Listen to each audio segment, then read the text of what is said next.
An organized ring of experienced men, supported by money and by cunning. And controlled by a single individual who masterminds their every operation. Gentlemen... You must be aware, sir, that the situation in Europe isn't exactly stable. I have no interest in politics. But do you also have no interest in the welfare of your country? Foreign Secretary, my services to England have not been inconsiderable. Mr. Holmes, the possibility of a European war is a very real one. Germany's expansionist policy is troubling a good many people. Every damn military secret we possess seems to be common knowledge in Berlin, and there's nothing we can do about it. Why have you come to me? Well, surely that is obvious. To you, perhaps. Mr. Holmes, kindly don't play games with us. We require you to track down the leader of this organization and put a stop to his activities. You will start immediately. Will I indeed? Mr. Holmes, what's wrong? If it's a question of remuneration, I don't believe you've offered me any proof. Proof, sir? I would have hoped that our word was good enough. I fear not. You didn't believe them? That's what I said. They would hardly have come to you in person if they weren't sure. Your opinion of politicians always was rather higher than mine. My opinion of practically everybody was always higher than yours. But I'd have thought even you would have taken the word of the Premier of England. What about the case of the second stain? The second... Watson, when will you ever learn that your ludicrous titles convey nothing to me? That's not true either. The second stain, Lady Hilda Trelawney Hope. The lost letter that could have started a war. What of it? We had the PM and the Foreign Secretary then, too. Both of them in the sitting room at Baker Street. I don't recall you demanding any proof before you agreed to take that case. It wasn't necessary. And this time it was. What was different, for God's sake? Mr. Holmes, Mr. Asquith. if this is your attitude, perhaps you'd care to meet the head of our counterintelligence department. It's possible that he may convince you where we have failed.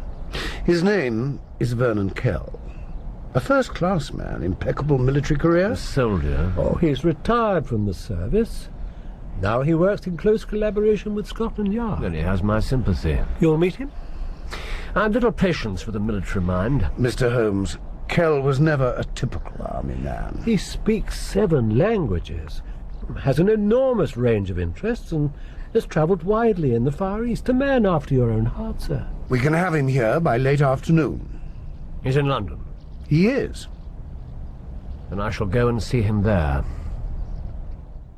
You went to London? Watson, I've just said that I did. You tell poor old Martha to turn away the Prime Minister and Lord Grey because you won't see anybody, and then you promptly go up to London with him to talk to a man you'd never heard of.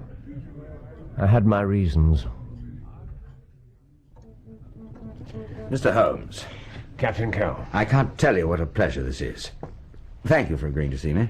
Mr. Holmes has been informed of the situation, Kell. And you don't believe a word of it, so I'm told. Oh, it's a capital mistake to commit oneself to anything before being in Possession of all the facts, yes. I've read the good doctor's stories. Indeed. And every word you've ever published. You've read my monographs. Believe it. Your handbook on codes and ciphers taught me everything I know on the subject. It's at least 15 years out of date. Time to write a new one, then, isn't it? Captain Kell, may we return to business? Patience, my lord. Nothing is irrelevant to the inquiring mind, eh, Mr. Holmes? Yes, so it's been said. Tell me about your spy master. Spy master? I like that. Spy master. Kell, for pity's sake. Well, the gentleman in question has been at work for at least 2 years. Over that period, things have been, well, going wrong. Yes, I've been provided with a list. Agents compromised, papers intercepted, plans circulated abroad. I saw no evidence of any mastermind at work. Now, those are just the broad strokes. It's in the details. All the incidents have elements in common. A unifying touch, a style. There is a power. A deep, organizing power at work, Mr. Holmes. I can feel it. I'm sure I don't need to remind you, Mr. Holmes, of the enemy you defeated in 1891? Correct, sir. You do not. And I did recognize my own words, Captain. A distinct touch. A deep, organizing power. Another Moriarty.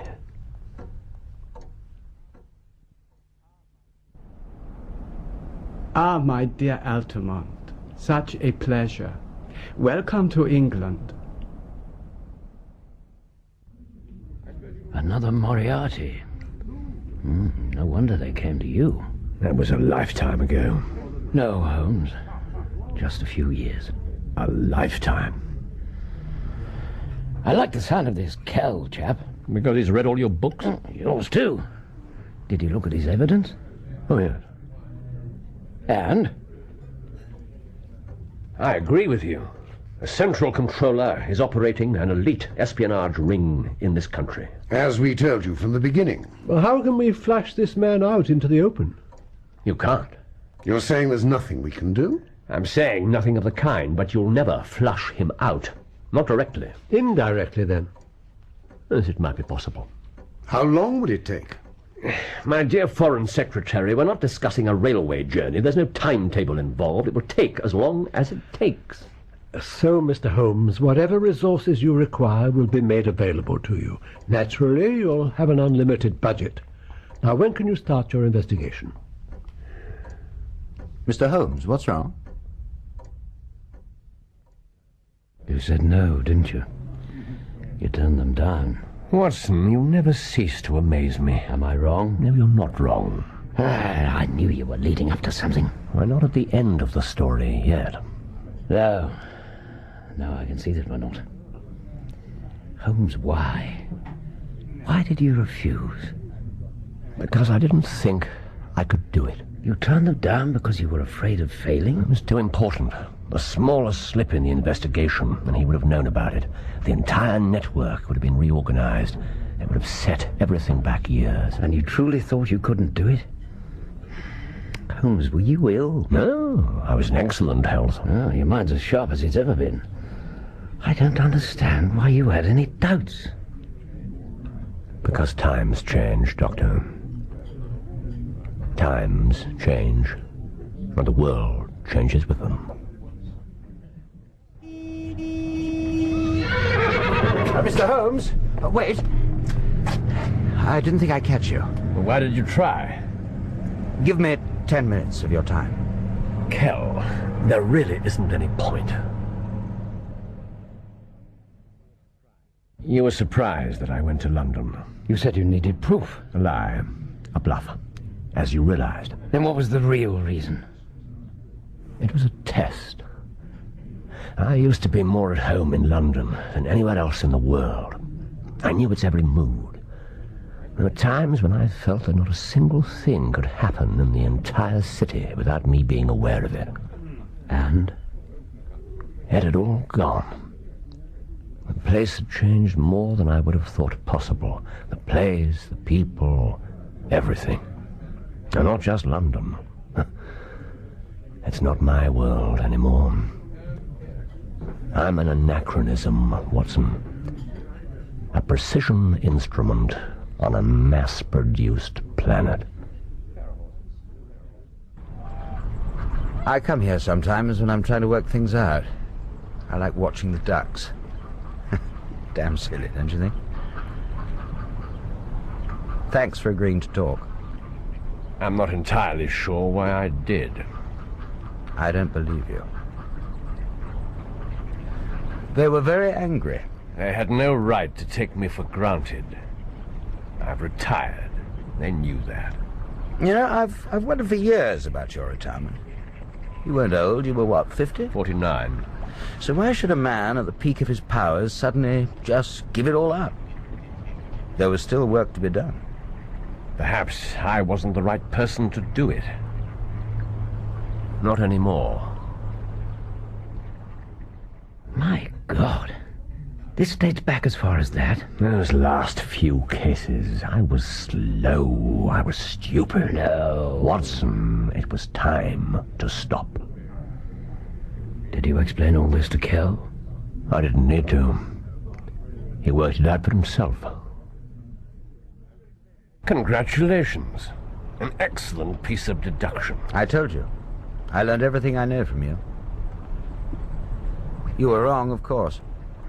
About the world? About yourself. You're unique. Whatever happens to the world, nothing can change that. Your experience, your knowledge. We've got no one else who even begins to come close. Look, this war, I don't know, it maybe this year, maybe next. But this I do know. It'll be like nothing we've ever seen before. There have always been wars. Look, Holmes, I know what I'm talking about.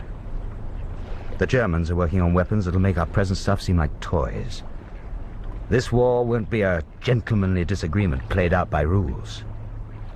It'll be a devastation. A carnage. You can't be saying that my coming back will stop a war. No, I'm not saying that. Well then? I'm saying that getting rid of the German Spynet could help tip the scales in our favor. The war might be shorter. The losses might be fewer. And I'm saying that the Sherlock Holmes I know isn't capable of just turning his back and walking away from that. I wish I could meet that man. Well, you'd like him. You have a good deal in common. You took the case. I did. A twist in the tale. I thought he'd appreciate it. Thank you for telling me. There was no need. Yes, there was. So, how does the story end? I don't know yet. So it isn't over? As you hoped. Of course. But I'm only sorry I couldn't tell you about it well before now. You'll understand why later. Later, yeah. How long's it been going on then? Almost 2 years. 2 years? But even the longest tales reach their climax eventually, as your readers are doubtless gratefully aware. And are we heading for a happy ending? Let's hope so. Come on. It's time for the final chapter.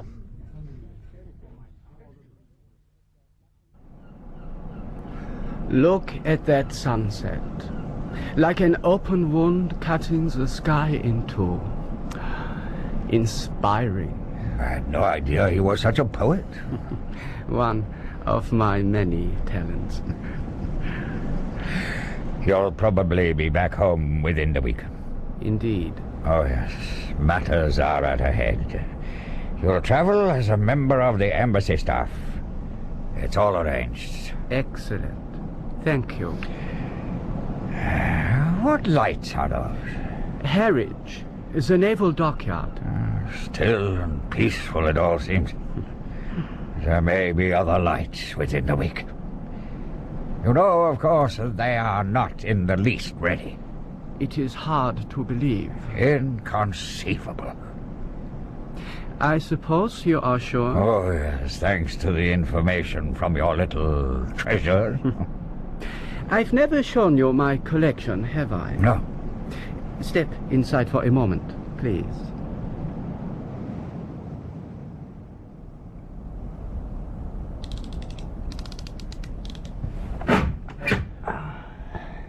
Oh, yes.